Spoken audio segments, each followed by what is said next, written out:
Hello বন্ধুরা, আবার আমার রান্নাঘর থেকে তোমাদের জন্য একটা নতুন রেসিপি নিয়ে হাজির হলাম। আজকে যে রেসিপিটা এনেছি এটা স্ক্র্যাম্বল এগ রেসিপি।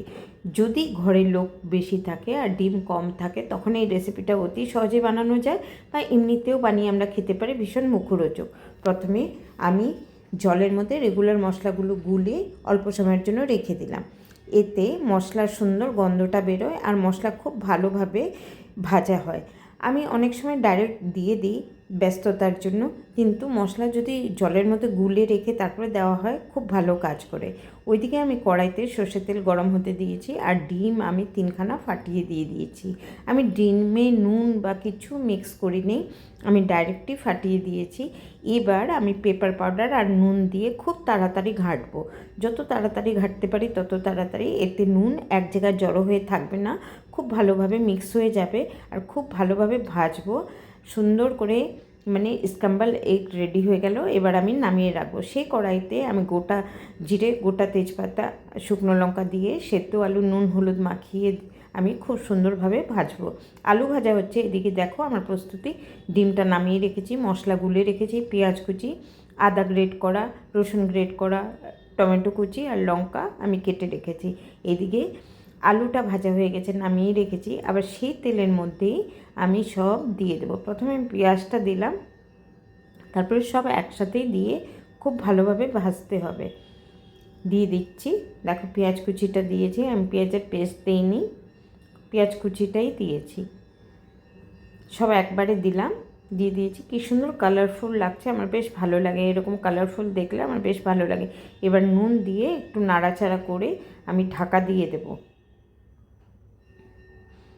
নুন দিয়ে একটু নাড়াচাড়া করেছি, এবার আমি ঢাকা দিয়ে দেব। ঢাকা দিয়ে দিলে কি হবে, খুব তাড়াতাড়ি নরম হয়ে যাবে। একটু নাড়াচাড়া করছি, হাই ফ্লেমেই আছে। এখন ঢাকা দিয়ে দিচ্ছি, একটু নরম হবে। নরম হলে খুব পেঁয়াজটা গলবে, কেন কি আমি পেঁয়াজের পেস্ট দিচ্ছি না, পেঁয়াজ কুচিই দিচ্ছি। দেখো নরম হয়ে গেছে অনেকটা। একটু নাড়াচাড়া করে এবার যে গোলা মশলাটা সেটা আমি দিয়ে দেব। মশলা যেটা আমি গুলে রেখেছি সেটা দিয়ে দেব। সবসময় বাটাটা সম্ভব হয় না, যখন যেটা পারি তখন সেটাই ইউজ করি। তবে খেয়াল রাখি রান্নাটা যেন সুন্দর হয়। খুব ভালোভাবে আমি কষাবো। দেখো কষানো হয়েছে, কিন্তু আর একটু কষাতে হবে যাতে তেল একদম বেরিয়ে আসে। এখনও ভালো মতো কষানো হয় না। কষানো যতক্ষণ না ভালো মতো হবে তরকারি কখনোই টেস্ট হবে না। দেখো খুব সুন্দর কষানো হয়ে গেছে, তেল বেরিয়ে এসেছে। এবার আমি আলুগুলো দিয়ে দিলাম। আলু দিয়ে আমি দেখো জল দিয়ে দিচ্ছি, আন্দাজ মতো জল দিয়ে দিয়েছি। এবার জলটা ফোটার অপেক্ষা করতে হবে।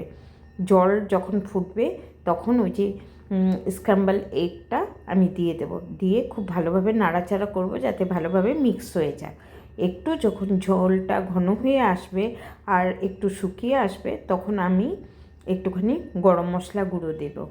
গরম মশলা গুঁড়ো ছাড়া ভালো লাগবে না। দেখো আমি দিয়ে দিয়েছি, আর একটুখানি আমি শুকাবার অপেক্ষা করব। এত ঝোল লাগবে না, একটু ঘন ঘন হবে। দেখো হয়ে এসেছে। এবার আমি ধনেপাতা ছিটিয়ে দিলাম, ধনেপাতা ছিটিয়ে দিয়েছি। এবার আমি গ্যাসটা অফ করে দেব। আমি একটা পাত্রে নামিয়ে নিলাম। আমার রান্নাটা কেমন লাগলো নিশ্চয়ই জানিও। ভালো থেকো বন্ধুরা।